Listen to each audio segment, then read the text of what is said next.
the best in this sport. Whether you like it or not, learn to love it because it's the best thing going today.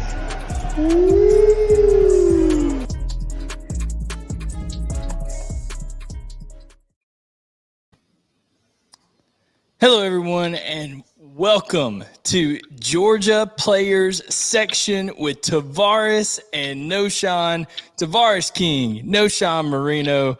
Cheers, my guys, as we start everything off. For those of you who don't know about our show, we've been doing this for about a year, but we got a little rebrand here on the biggest Georgia outlet there is, the UGA Sports YouTube channel. Guys, how excited? We've been building to this for like a year. How excited are you to be getting this going? Man, super excited. Super excited. Like you said, been a long time coming. Excited to be on this network with some folks that covered us in the past that we've answered questions from in the past. But so excited to be on this side with these guys with an awesome team. With an awesome fan base, chopping it up with the best, talking about the best. How about that? No doubt. Yeah, back to back national champions, and we got to kick this thing off right. You know, we had to go big or go home, and when you got two Georgia legends, why not add a third in here as our first guest? None other than TG3 himself, Todd Gurley. Welcome to Georgia Players Section, my man. What's up with y'all? What's up, fellas? What's good with it? Oh, man. Brother. Nah, shit, chilling. Yeah, man. Yes. Appreciate you hopping on with us, bro. Oh yeah, no problem. How y'all doing today? Solid. So you was out there. You was obviously out there during the Natty, bro. Tell us how that energy was, man. That energy in LA, obviously lovely, anyways. But you had a whole bunch of dogs in town, so I know it was a little different. Yeah, no, it was good, man. Obviously, it was raining in LA, which it never really does. So it was pouring down. So everybody was still out there tailgating. It was flooded and all, but you know, I got there in timely fashion. But to be honest, you know me, man. I be talking so damn much when I'm at the games. I don't even be paying attention. Plus, everybody was pretty much done watching the game by the second half anyway. So it was good though. It was definitely love. I wanted to go last year, but you know, I love the Dogs, but don't care that much to fly to Indianapolis. So yeah, it was good. It was good to be able to see those guys in LA this year. Yeah, and put a whooping on them for sure. Yeah, it was Todd, you mentioned tailgating. You got to do a little bit of tailgating. You know that was a big thing. They were banning tailgating there by the stadium. You found a way to get something done. I think they were banning tailgating like on the premises of the stadium, but I think they still had a actual like college football tailgate. But like I said, it was raining, so I don't care that much to tailgate. I got you. Well, guys, we, you know, in honor, like we said, to have you on here with us, Todd. I know the guys have got questions for you. So, you know, Knowshon, TK, whoever wants to go first, go ahead and hit our man TG up with what he's on here for to answer some questions for us. Oh man, no, fire away, man. It's a running back thing. It's a running back part. Oh man, nah. Oh, you know what? I was just thinking this. Yeah, I know we all saw it. Did y'all see Kirby Smart's like his pregame speech? Did y'all see that? Todd, you saw that? Did you hear it? Did you hear the clip of it? The leaked locker room speech, Todd? No idea what y'all talking about. Oh my goodness. You've got to go hear this locker room speech. You know, it's probably a little bit different than the ones y'all received during your time in Athens. I'm not going to say that it's better or worse than anything Coach Rick said. Why not? But it's a little bit different. You know what I'm saying? Kirby's getting a little animated in there. And I guess what we could go off, Todd, is how much of a difference, you know, just let people into the mind of a player here, because that's what player section is all about. You know, in a college locker room or an NFL locker room, how much can a coach, like, you know, get you hyped up before a game, or is that all really based on you and your preparation? Yeah, I think it's all personal preference. Can no coach get me hype? Not saying that I don't pay attention to them, but you know, it's like I'm focusing on the game, man. Your ass is out there calling plays. Like you can get hype however you want, but for me, it's just like, you know, I'm usually joking around, playing around anyway. So, and you know, I'm taking my pregame ritual, which is a number 2. So I'm not even paying attention anyway.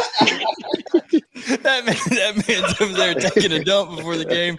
Oh man, Rhett Womack over here said I'd run through a wall for Kirby. So we listen. We're just going to assign you a little bit of homework after this, Todd. It won't be hard to find.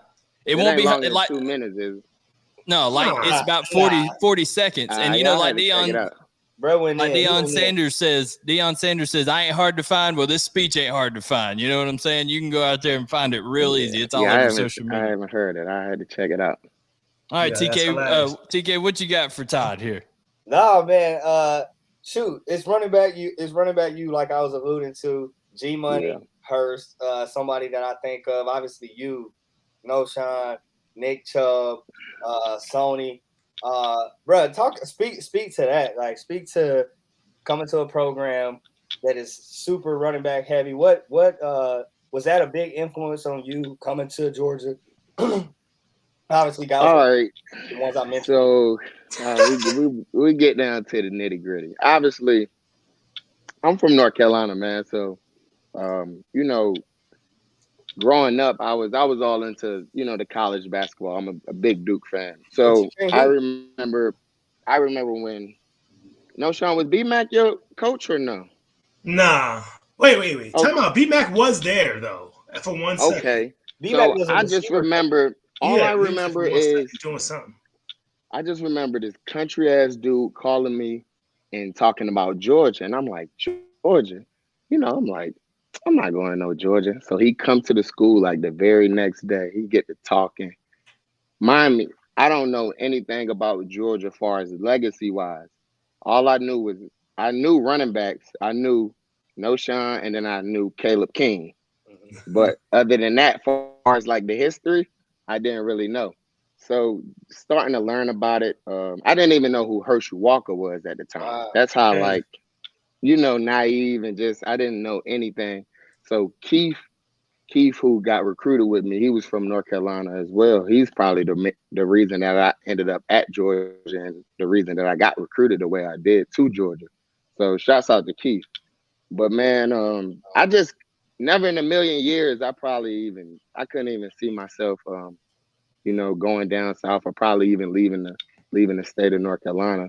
It just wasn't on my mind. I was just really just out there just having fun, playing football and really just let it take me where it took me. And I just believed in kind of, you know, Coach Rick, just how he was just as a person. And then B-Mac, who recruited me, who's the receiver coach there now. So I just kind of really just took a leap of faith and, you know, shit just ended up working out for me. Thank God. look. Speaking of leaps, look, we got the hurdle man himself. Yeah. Look, but look, you, Nick, all y'all boys do that shit, bro. Like all of y'all do that, bro. But who do it the best? The Knowshon picture is hard. The picture is hard. Not that though. I fell at the mine, so I don't even know why they really like people used to always ask me like, why you hurdle? I'm like, bro, to be honest, that's like the last resort. I can't think of nothing. And last minute you just pretty much just jump in the air. So man, I wasn't really even trying to do it, man. It just happened to be that way. Todd, that's what happens. Todd, do you have to throw Darnell Washington in there? Big 6'7" dude that jumped over a guy in Oregon this year. That's pretty impressive. Oh, that was the first game, right? Yeah. He did. Nah, if you ain't a running back, I ain't really supporting. I ain't really. I was doing that, so we good. Man, yeah, I love that. That's all I look at, man. I just know 22, 30. 30 is Edwards, huh? Edwards. He's nice. I like Edwards. Obviously, Milton. Brunson. McIntyre. Who? Branson. Branson Robinson. What number is that? Is that 22? 22, the freshman. Yeah. That's 22. Yeah. I really only got to see them boys play like the last 2 games. I keep up with like at the beginning of the season, and then after that, I did. I don't know. Don't give me the line. Yeah, I have no idea. Right. I check them out next year though. Well, Yeah, I check them out next year. I did want to get your reaction, and really this is going to be for all three of you, but we'll start with you, Todd. Just being a former, Georgia Bulldog and putting all your, blood, sweat, and tears into that program, and now seeing them win back-to-back national championships. Just what's your reaction to that, and how much pride do you have in what Kirby's doing over there? For me, it's a big congratulations. Like, it's something that I never done. So, yeah, man. Kirby the GOAT, Stetson the GOAT. Like, shouts out to those guys to be able to really take over, man. Like, really take over, be the dominant team out here in college football. And, to be an alumni, like, that feels good. It feels good for sure. So, and just to be able to just talk stuff and be able to back it up, that's like the best part about it too. TK, that was my question to him about the locker room. You guys all got to do that in the NFL. Is there a bunch of junk being talked back and forth in those NFL locker rooms when teams are playing each other? Yeah, it's a little junk being talked, a little bread being thrown around here and there. Yeah, for sure. It's a little bit of all that. But like Todd said, man, it is good to be able to say, you're the champs back to back. It is pretty dope to go back to your school and see those banners and see that 21-22. So yeah, man, it's fire. I obviously you probably feel the same way. Oh yeah, it's the same thing with me. It's just awesome, man. It's funny to me though. People give us. I don't know. Y'all probably got the same texts. They'd be like, "Congratulations!" Congratulations. Yo, I'm not people out do there, that to me all the time. They probably do it with you and like the Broncos win and stuff. Congrats on the win. You'd be like, yeah, sure. Seriously. Right, that's the funny part. You know what I'm saying? You still get those. But yeah, man, it's just good to be a dog. Got to cherish these moments while we have it, you know what I mean? Because, they made it look easy these last 2 years, but it ain't easy. Oh, that's what I want to ask y'all, man. I'm like, because obviously, we all did good at Georgia and we play with a lot of great players. So I'm just like, damn, was we really that sorry that we just couldn't win? And that ain't taking nothing away. That is not taking nothing away from, these last two championships. Those guys deserve it. They balled out. And just the Stetson story is just incredible. So, but yeah, man, I was just thinking, I was like, dang, well, we could have been close. But bro, there was a whole bunch of things. This is the things that are different though. 2012, the Bama, we were close. Oh yeah, right there. Exactly. I was a freshman too though, so you know how it is. You think you're gonna get back. I ain't never sniffed another SEC championship after that. Dang. Oh my goodness. That transfer portal definitely plays a big role in it though. You feel me? And you got to give kudos to Kirby and that staff, man, for putting these teams together. These teams be stacked and finding these young guys in high school and developing them and then having them ready to get in there and just take over. So, I think that's the difference, that transfer portal and then just what Kirby and that staff is doing. You feel me? Listen, you think is it more if you missed out on a kid in high school and you're able to see what he did his freshman year, you probably able to bring him over. Well, but here's the thing, Todd and Knowshon and TK, y'all all played in the NFL. You know that every man 1 through 53 in the NFL is a straight dog. That you're playing against in the literal. They're not all good. No. Well, definitely not. Don't. But yeah, but that's another story. It's not like college where you can have one guy that's desperately different than the others. What I'm saying, but in terms of what Kirby and them had, they just had 15 guys drafted last year off one team. That shows you the talents, maybe just the collection of talent. Georgia's always been talented, but I just think it's at the peak now under Kirby in terms of full team talent. Yeah. Yeah. I don't know what it is, but whatever he's doing it. So you got to keep on doing it. Funny, I was just thinking back because I played with Thomas Brown. I played with TB. You know what I mean? And he coached you. I missed. I kept missing TB. I missed TB by a year. I missed TB by a year at UGA, and I missed him a year with the Rams. So I don't even think I ever even met him like in person. See, Wow. so To be honest, I messed that up then because I could have swore that he coached you, and I was like, man, I would just love to see how he was as a coach because I knew how he was as a player and how competitive he was. So, dang, that's messed up. All right. And I think when I was in college, he was at Wisconsin at the time. Okay, if I'm not mistaken. Somewhere. Yeah. Well, he just got a interview with the Houston Texans for their head coaching job. So we'll see. He was an assistant head coach for McVay. So whoever get that job gonna be fired. They always firing somebody after a year in Houston. Like how you gonna hire somebody for a year and just fire them? They be doing that. Don't give this man no time. Hey, Rep, crazy. You talked about Keith when we was in school. This whole Gershel thing was a thing. You and Keith. So check this out. How much money during today's time NIL talking? How much money would Gershel have made, bro? Back in I said somebody asked me that before. I said not enough. Oh yeah, it's never enough. Yeah, I feel never enough. But yeah, man, I really want to know those numbers, man, because I feel like it just be crazy. I'm just like, ain't no way they getting that.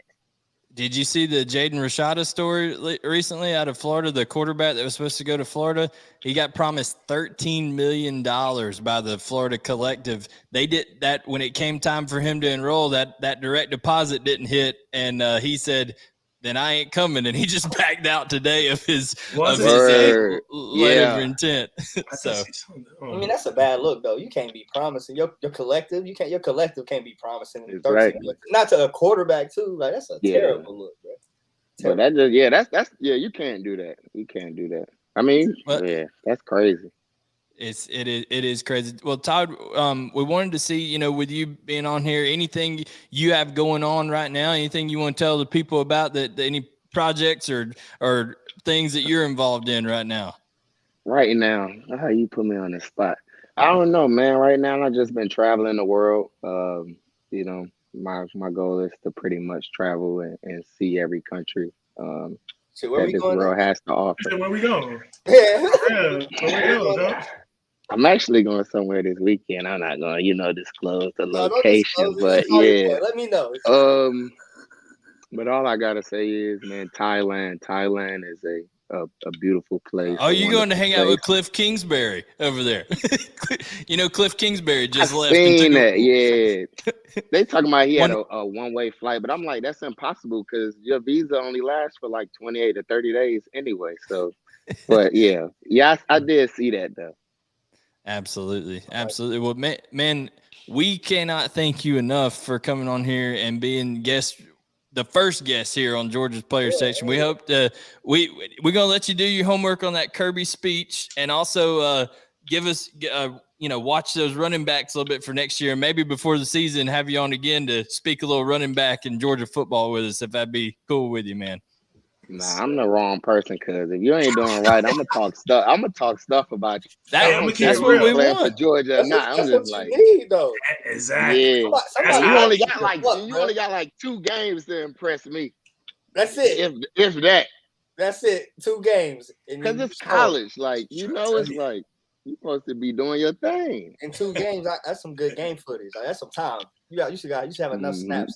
And all right, we'll get you off air to tell TK who you were talking about, who the sorry players in the NFL were. We won't put that on air right here, but we'll find out. We'll find out who you're talking about. But listen, it ain't hard to tell. It ain't hard to tell. Well, listen, man, we appreciate you so much. We know you got a lot going on. We appreciate you just hopping on here with us, and hope to have you on again. Yeah, I appreciate y'all. Y'all enjoy the night, man. Yes, sir. You too. There he is, the legend, Todd Gurley. Appreciate it, Todd. We'll catch you later, man. All right, y'all. All right, bye. See you, man. So that is Todd Gurley that visited with us here. First guest on Georgia Player Section. Guys, I'm just going off of, hey, it's the NFL, it's competitive, and he says, nah, they ain't all like that. He said there's some sorry ones in the league. So was that y'all's experience, or as I had a coach one time said, we got to find the fish, or there's some fish out there in the league? Yeah, I mean, everywhere. I mean, like, yeah, there's bottom tier, everywhere. So I mean, there's some guys that but you wouldn't be there if you couldn't play the game. So there's some guys, man. There's definitely some guys where you're like, bro, come on. Yeah, he's trash. But at the same time, you put him on a college or they're gonna overseas roster or something like that. They're gonna be out there going crazy. It's almost like in basketball, the 12th man on the bench. You'd be like, bro, he always on the bench. I bet he go to that YMCA and buckets on somebody. You know what I'm saying? So they're good, but they're just not up to the competition of the other fellas sometimes. Absolutely. Well, guys, we're going to kind of introduce people here to the concept of this show. It's called the Georgia Players section with SEC bolded there, because we are going to talk about through every week on Wednesday night at 8:30. We're going to come to you live here on the UGA Sports YouTube channel talking about Georgia football, but we will also talk about all things SEC related as well. Tonight, we're going to stick more Georgia related because there's a lot going on the heels of the national championship, and there's no really good way to segue in and out of this kind of topic, but unfortunate, tragedy this past weekend with Devin Willock and Chandler LaCroix losing their life in an accident. Guys, the whole part of this show is to give people a perspective from kind of inside the locker room, as you guys are former Georgia players. I know that it's hard to even fathom, but being in a locker room for so many years at such a high level like you guys were, just give people a glimpse of maybe, what those guys are going through right now in terms of losing a brother and a teammate like that. It's definitely tough. I mean, but you gotta put it in this perspective. You spend so much time in that locker room, in those meetings, with your brother. You spend more time with, your teammate than you do your family. So, in turn, they become family. You know everything about the kid, the ins and outs of them. So it's tough, bro. I mean, it's tough for all of Dawg Nation, I think, because you sympathize with those kids and the parents of those kids, and I can't imagine. Being a parent, I can't imagine. Kids just 6 years older than my daughter. So, it's just, you kind of got to put it in perspective that way. But as a player, man, I just, like you said, I can't imagine what those kids are going through, what that staff's going through.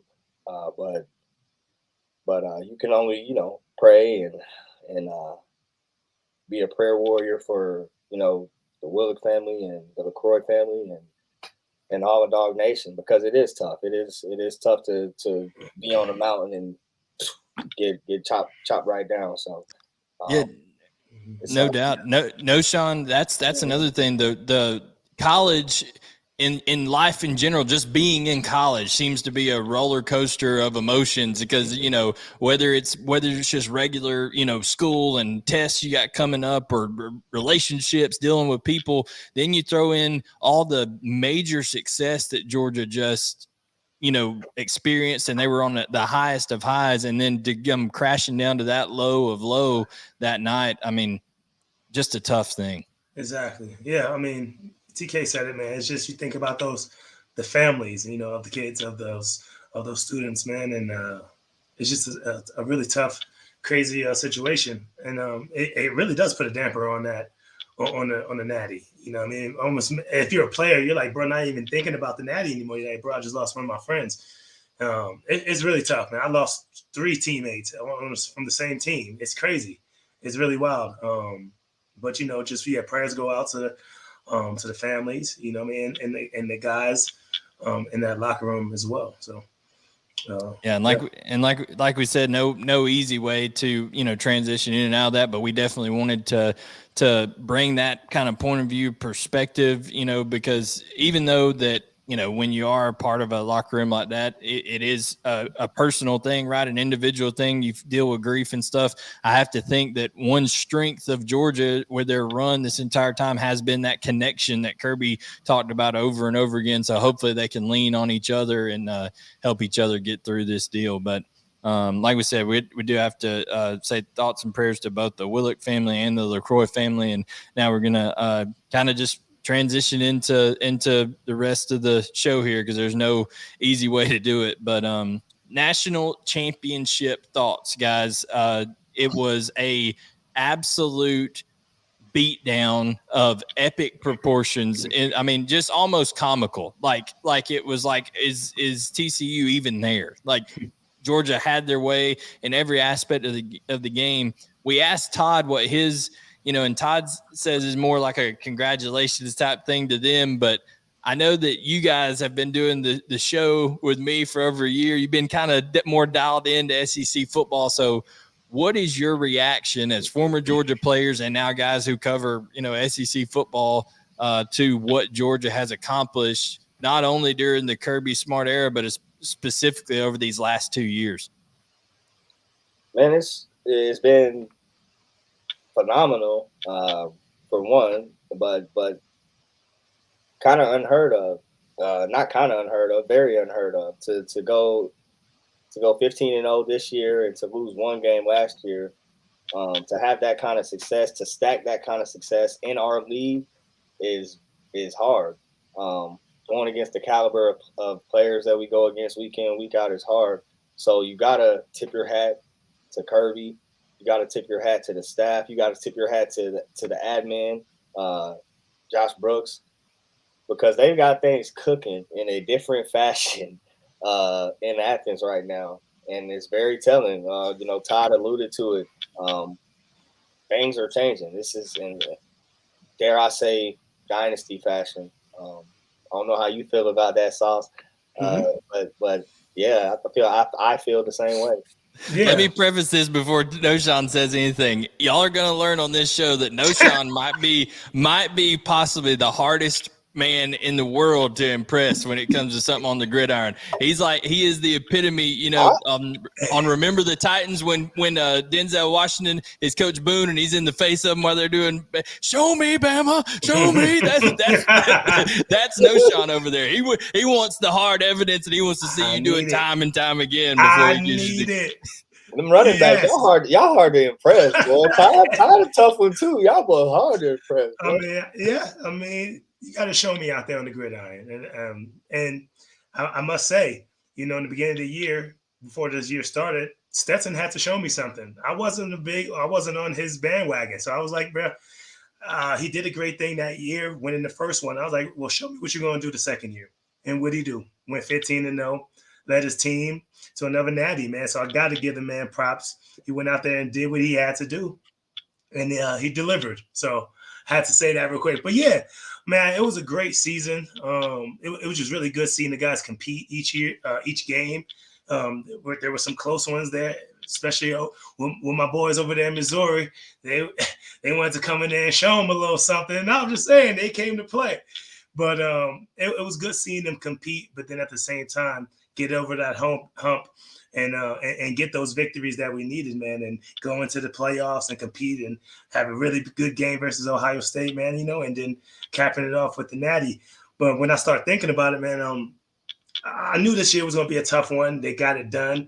But I was saying in the middle of the season, or more towards the end, was like, if they get another one, if they go 2, this third one, I feel like it's going to be super tough. Look at my man Tim. He says he knows he wants to use the D word there, that dynasty word.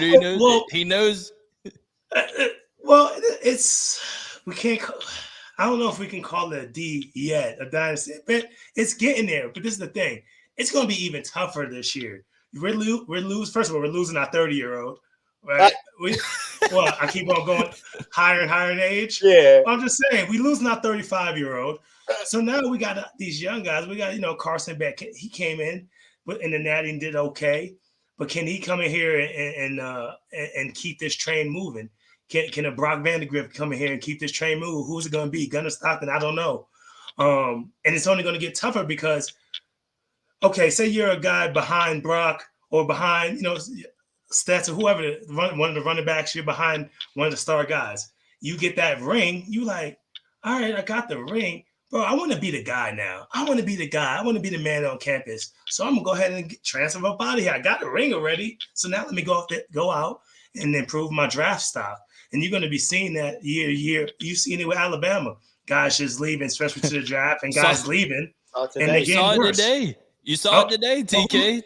AD Mitchell. Yeah. AD Mitchell leaves out of there, and there's I think there's some deals there, different views on how that was taken. But one thing you can't take away from whether it's Stetson Bennett or AD Mitchell or any of these guys is that they made plays at the most crucial time when Georgia needed them to, especially AD. I mean, some of those catches were unbelievable. And Stetson's numbers in the fourth quarter of CFP playoff games just absolutely nuts. Like he turned into something happened when the kid from Blackshear turned into Joe Montana in the fourth quarter of those games. I mean, it was unreal that the talent that he had in those clutch situations. As the very controversial Skip Bayless loves to say, he's got the clutch gene. He's got that's what Skip says all the time. He's got the clutch gene. So we'll see what it's going to look like next year. And we're going to be talking about that all off season.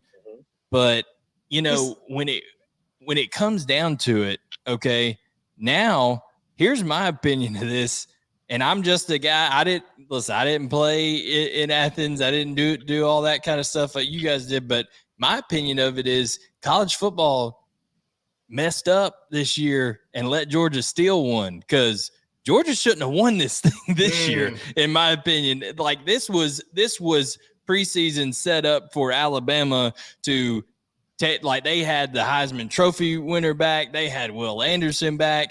But guess what? Their offensive line was in shambles, and Bill O'Brien and Pete Golden, didn't do their greatest coaching job, in my opinion.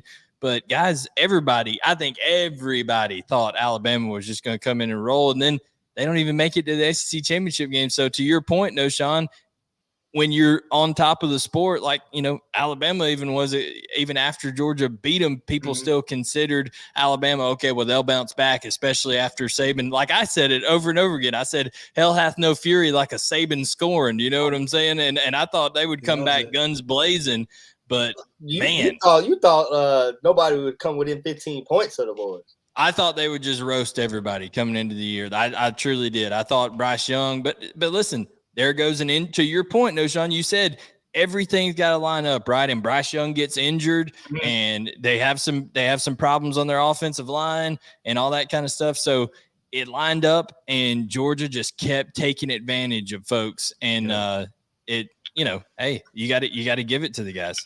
Yeah, got to give it to them. It's just going to get tougher, though. The Ole Misses, the LSUs. These are teams that Tennessee. are still the Tennessees. They're still coming for everyone. They're coming for us. You know what I mean? So definitely got to keep our head down. Kirby knows that, man. Kirby's going to have the guys ready to go. But it's just going to be tough, man. And going to an AD Mitchell, K-Dog says Alabama's still rebuilding. That's what he said. That's what Saban says. That's what Saban said. Absolutely. But like for AD Mitch, look, he got his ring. Now he want to go be the guy. We're gonna still have pieces to throw to here at Georgia still. So now he's like, bro, I can get the bag somewhere else, and I can be the man. Might as well bounce, man. So it's gonna be tough with guys leaving through the portal. Look at our man Alex. We got to give a shout out to Alex. He's been day one with us on this show back when we first started it over there. So Unc, we appreciate you being on here. And man, it's listen, with Stetson Bennett, I've been banging that drum since he came in that Arkansas game for DeJuan Mathis all the way back in 2020. The guy just had a belief, had a spark about him, and you could tell had that maturity, huh? He was like 25 at the time, probably, so he had maturity, bro. Well, he would have been 22 then, but but 24 at that time. But what I'm saying is, he just had something that there's certain players, and you guys can attest to this. there's certain players that you play with that they make you believe. They make the rest of the team feel like more confident, and I feel like that's what he did. Yeah. I mean, he 100% did that, and at that position, you have to have that type of personality. You have to make guys in that huddle, all those eyes staring back at you, got to feel like, oh, he's that dude. Like, I'm gonna ride for him. He knows everything. So yeah, he's been that, and he's got that kind of, what do you say, moxie about him. That je ne sais quoi about him. You know what I'm saying? Hey, Knowshon, when tell us the truth. This is the first tough question for you here on the player section. When Tebow was in y'all's huddle over there at Denver, did y'all kind of look at him like this sometimes, or did y'all say, okay, he's gonna get it done here? And what was that like in that run? You knew he was serious, but he would be in the huddle. He said you knew he was serious. No, because he knew he was serious about, like, he was gonna get you. He really believed that he gonna get you back in the game. He like, bro, let's go, guys, let's go. You get on that little knee, you almost want to laugh. You're like, just call the play. All right, let's go. You know what I mean? But hey, he get on that little knee. I can't. He get on his knee, and then he start going to play. But then he'll go out there for 15, get you back in the game. Hey, listen, there's been a lot of quarterbacks that have gone through the Broncos, even after Manning. Man, haven't sniffed the playoff. Even Russell right now we're not sniffing no playoffs right now with Russ. But can't take that playoff win away from him. Tebow got to the playoffs and he got to win, man. You can't take that from the man. So, and that was a horrible season. We were like 8-8 or something like that. So DT caught that thing and got the slide. Hey, he threw that little 5-yard round. He took it to the crib. Yeah. That's all he had in them. Those 5 yards. No doubt. But listen, we're going to get all of this kind of stuff out of, Knowshon, TK. As you saw, our first guest on this show was Todd Gurley. We're going to be having more guests come on as we go forward. Make sure you subscribe and turn on notifications. We just passed 35,000 subs on the channel today. And guys, it's only going to keep going. When we giving away these prizes, we got to give away something. Listen, we're going to come up with some stuff here, but not before. We do have some more business to take care of. We mentioned, Alex said, am I going to be Stetson Bennett's agent, all this kind of stuff, because I've been a proponent for him for 2 years. Not everything do I agree with Mr. Bennett, and there was some very controversial stuff that took place during the championship parade, and boy, did Steak Shapiro get the wrath of Mr. SB4 on Twitter, calling that man Mr. Medium Rare over there on Twitter, Steak Shapiro and all that kind of stuff. But we're going to let you, if you didn't hear it, if you've been under a rock, we're going to let you hear real quick the speech that Stetson Bennett gave at the parade, and then I'm going to get the reaction of TK and Knowshon. So I'll put the picture up here, for video rights. We can't play the video, but we can play a little sound here. So here's a picture taken by Catherine Skeen, who takes pictures for UGA Sports for us, does a great job. So this was the sweatshirt that Stetson was wearing, and here is that speech once again that he gave at the championship celebration. Came back this year, but when you look back on your career, you look back on this journey, what would be the thing you'd be most proud of as a Dawg? Is that Shockley? Mm-hmm. Yeah. Right here, he's got him in his hand. All he's got to do is or something like that, Yeah, Shock, I don't know. I don't know what I'm going to be most proud of. I keep trying to tell people I just did what I thought was right every day, and if you think you should do that, then what? I think everybody should do it, The thing I'm going to be most proud of, look at him. Man, y'all burn us. Y'all kept telling us how bad we were, and y'all couldn't understand it, and and we kept winning, and we kept embarrassing people. But y'all had other storylines, and it was 49-3, and it was 65-7. It was everything, and y'all didn't want to believe it because you didn't. That makes no sense to me. Hey, but screw it. We got 2 rings, man. So that was the speech from Stetson Bennett, and boy, that and the way that he interacted, with the Channel 2 coming into the stadium, there was cell phone drama, all this kind of stuff. So I just want to know y'all's opinion of that, how that went down during that time and in period of how things were going that day. The speech, I don't necessarily have a crazy issue with the speech. Like the kid, obviously, we know he has a chip on his shoulder. We know so much is being talked about the dude from when he decided to come back to the Natty. And hell, sometimes I was one of the people. I was a skeptic at times, like, oh hell. So yeah, I mean, like, man had a chip on his shoulder. He didn't say screw you guys. He didn't say that. He just let you know that he heard you. He heard you. But I mean, yeah, I could see how folks would have an issue with it. The Channel 2 thing, I could see how the optics of that look. But shit, if I'm trying to get right in the car with the ox, I'm gonna get right. What happened? I gotta go about this one. There's what Alex says. Alex says car music gotta be on. You know me? I gotta get right. What happened? I gotta hear that story, but let me comment on this first on this one. Yeah, what did you think about it, Knowshon? I mean, it wasn't that bad. I mean, it would have been baller just to be like, just to take the high road and just be like, listen, man, it was just an awesome season. Yeah, it was a great time that I can be with my guys back here or wherever they were standing. You know what I mean? And we went out there and competed and we got, just something on that level. It would have been dope just to hear. So, but glad he didn't say the cliche Jones. Like he didn't just go. Well, not necessarily cliche. It's more so like for real. Like, yo, it's real. Me and my dogs out here, we had a great time this season and proving all the doubters wrong, like something like that. But like, say that. That would have. I think he could have. I have no issue. I had no issue with him kind of going in on the haters, so to speak. Yeah. You know what I'm saying? Like, because there was plenty of them through the time. I think what got misconstrued is Stetson is not by nature. He's not some warm and fuzzy guy. You know what I'm saying? He having that chip on his shoulder and him being a me against the world mentality is kind of what got him to where he is now, right? Mm-hmm. But I think he's just got to learn a little bit how to massage it a little bit. You know what I'm saying? How to lessen the chip a little bit at certain times. He also said.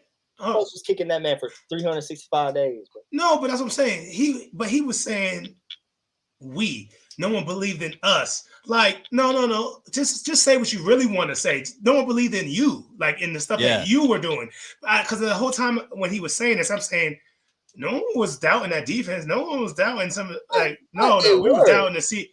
No, not that. All right. Well, I didn't hear too much. I heard a lot of doubters on him, like, hey, can he keep on getting it done? Is he going to come out and ball out? So, I mean, if he was going to go in like that, he should have just been like, y'all didn't believe in me, but I got it done again. Something like that. I would have been even more OD. No, I would have been like, hey, no, that was right. You know what he could have? You know what he could have done? He could have pulled the Geno Smith and said, yeah, everybody wrote me off, but I forgot to write back. You know what I'm saying? He should have pulled something. Pull something like that. But so that was there. And there was drama all weekend, people getting on one side or the other. Listen, I will have to say, I don't think the premise of it was wrong. If it was my son that was out there doing it, I probably would have called him after and be like, dude, come on now. Let's figure out a way. Let's figure out a way to say that a little bit differently. That I probably would have said that to him, but I don't think it's as big a deal as a lot of people made it out to be. But in terms of the social media afterwards, Steak Shapiro goes on and tell somebody to get him off his phone and being disrespectful of the parade and all this. And here was Stetson Bennett's response. Mr. Medium Rare. One phone was mine. One phone was connected to the Bluetooth. Mine had the playlist. The other had the aux. I appreciate your concern for my image, intentions, loyalties, obligations, as well as your willingness to reach out to me to confirm them, which he obviously didn't. You obviously thought quite deeply about some motives I might have had. To help fill in some holes, though, I can tell you the inside scoop. Parades are a symbol of celebration, and while last year's was a celebration of the championship, this year's was a parade. This year's parade was a celebration of a very special time period for me. Of course, this is the possibility that I'm wrong. There's a possibility that I'm wrong. And while we as a team, we're very much so appreciate the fans, we as individuals appreciate our teammates. You know, the ones we've broken bones and torn ligaments and bled for and cried and changed and grown and laughed with for years now. So to help you fill in the damned holes, team, group, celebration with fans, group, and a big parade, teammate, individuals celebrate. Guess which one I am? A teammate. Yep. Knew you'd color quick. So to finish it off nice and neat, I was controlling the aux and playing bangers so Ced and Chris and I could have a blast on our last ride into Sanford. That's pretty much the gist of it. P.S. I don't like you very much, Mr. Steak and Shake. Mr. Steak. And Shake. He put and Shake in quotes. But to be fair, I'm not a fan of your work either. So that was the response. And I think he got a little personal at the end. The only thing about it is people have been getting personal with Stetson. People have been saying terrible things about him on social media for 2 years now, 2 more years. But I think what you have to think about if you're Stetson, and you guys can speak on this because you guys played in the NFL, you went through the draft prep and all this kind of stuff. They're going to look through everything going back to when you was in 4th, 5th grade, going back, asking teachers, all this kind of stuff. So you doing this kind of response right before who a lot of people already doubt his draft, stock to begin with, and doing that kind of stuff. Quarterback's different than any other position because if you're a quarterback, you are in the position to where you could be the face of a franchise. And arguably he's the face of the Georgia franchise right now. So what is your guys' opinion in terms of that response and how it may impact him going forward in terms of that process? Let me tell you something. If that is the worst thing that kid has done, he gonna be all right. Yeah, there you go. Like he gonna be all right, bro. Like he like you said, you can fix that. You can fix. You can have some media and some communication classes or whatever. He don't necessarily need that. What was in the moment? Boy got a chip on his shoulder, said what he wanted to say. And sometimes that's gonna happen. You see that on Sundays all the time. So I think it's a little overblown. But the kid loves Georgia. Everybody knows he loves Georgia. Yeah. So absolutely. I just feel like it's just a waste of time, man. He's sitting there. I know he probably was in an Uber or something, texting that thing easily, just sitting there, just texting it real quick. Like, let me get this out. Let me tweet this out. But like, it's just wasting your time. Just go ahead and celebrate, man. Enjoy the moment. Enjoy what you've done. And it's always gonna be haters. It's always gonna be people talking, man. Who cares? It's just like whatever. Well, and all he did was bring literally, hundreds of thousands, if not million views to Steak Shapiro's tweet. You know what I'm saying? So like that's all you're doing is you're just giving those haters the shine and all that kind of stuff. When really the best thing, in my opinion, you can do is just kind of ignore them and take the high road, man. It's all good. Sometimes that should be tough to do. It is, but it is. Done. Now you've gotten to the spotlight. You've gotten to this point that you want to be the star. You want to be the man. Now there's consequences. There's things that come with it. Mm-hmm. And those are one of the things. You just got to brush it off. Or you don't have to. It's whatever you want to do. But either way, it's consequence. Yeah. But you do have to know actions. My wife says that to our kids all the time. Actions have consequences. Yeah, so one way or another, you gotta deal with it either way. But I know you guys have had to deal with that a lot in your career. Maybe not. I don't think anybody's had to deal with the scrutiny to the extent that Stetson has. But he's a quarterback too. So yeah. I mean, first of all, when you're a quarterback, you are held to a different standard than any other player at number one. So yeah. And then, but to get over all those obstacles that he did, yeah, it's definitely something to commend. How did you guys deal with that though? If you ever had some negative, stuff on social media, or if you ever had, some comments about your play or anything like that? I mean, because you're human, I know, you see it and you hear it, but I mean, how did you deal with it personally as a former player? Me, man, I just kept it moving on me. And I tried to stay. I never really watched ESPN, never watched any of those news channels or whatever. Never watched them, right? So unless we had a big game, I was like, let me just check these top 10 just in case. You know what I'm saying? No, then I might be on that thing. So let me check the top 10. But besides that, wasn't checking any news. And you on the Twitters or whatever, you might have something underneath your comment. People gonna go ham, but it's so many that you just like, whatever, man. You just go ahead and go about your business. That's how I did. Yeah, pretty much the same. Sometimes, I mean, like I said, sometimes it's hard. You might read something, it might hit a soft spot. You like, oh, really? I'm gonna get his ass. Yeah, sometimes, but you gotta, like Sean said, man, you gotta just. Oh, here's a good question from C. Taylor. Never watched College Game Day as a player. Did you guys ever tune in and watch Game Day that morning? Nah, I didn't watch it. Even in the league, like I didn't watch like first take. Nope. I didn't watch none of that. Like never knew what they was talking about ever.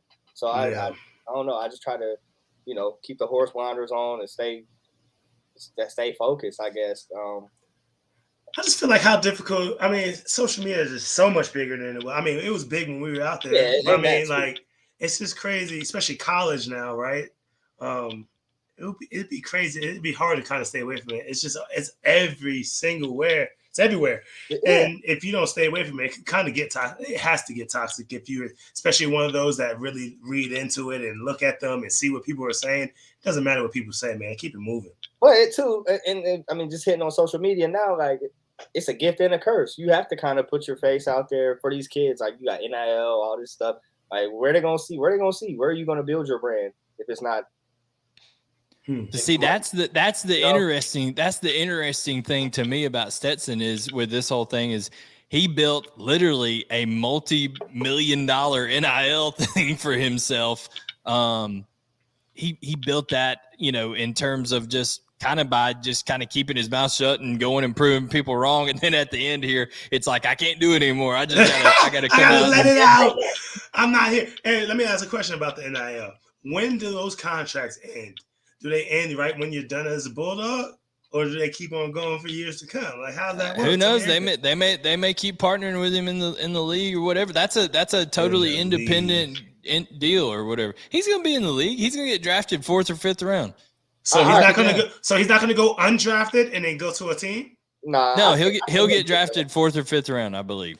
Woo! Let me write that down. I always gotta write down what Blayne says sometimes so I could come back to him and be like, bro, you said so. Okay, you know what I did? You know what I did say? What? I set the over under at the beginning of the season at 3,000 yards, and that man just became the 6th highest SEC passer in single season history. Only Burrow, Young, Jones, Trask, and Couch ever had more yards in a single season. So dude went off this year. No, he snapped. That's 4K. That's 4K Stat Quay. He that dude. 4K Stat Quay. Yeah.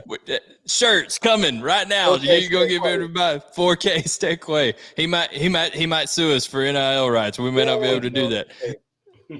We have to get his permission to get him on here. You're gonna have to take. Absolutely. That's what we do here on the players section for sure. But guys, this has been our first episode here on Georgia Players section with Tavarres and Knowshon on UGAsports.com. We really, really appreciate everybody tuning in.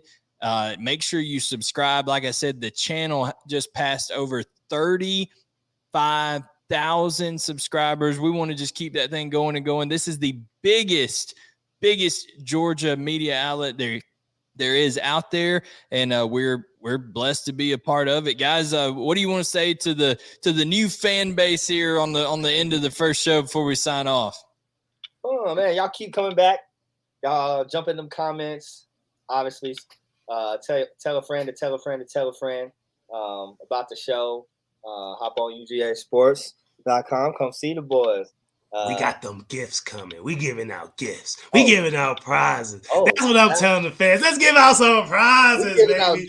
Like Oprah?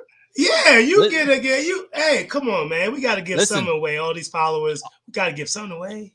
Also, too, right now, we got about 4 prime spots open for advertisers. So if you've got a company that wants to get some get all these followers and all these people watching and knowing your brand, we'll put you up on the screen. Just contact us. You see all of our Twitter handles right here, so you can you can reach out to us or slide in Blayne's DM. Yeah, reach out to Roddy, any of those guys. But we appreciate everybody coming and watching the show. We appreciate Todd Gurley being our first guest. If you didn't see that, just slide that thing all the way back to the front and go watch. TG3 was on with us. So for my guys, Tavarres King and Knowshon Moreno, I am Blayne Gilmer, and we'll catch you next time on Georgia Players Section on UGAsports.com.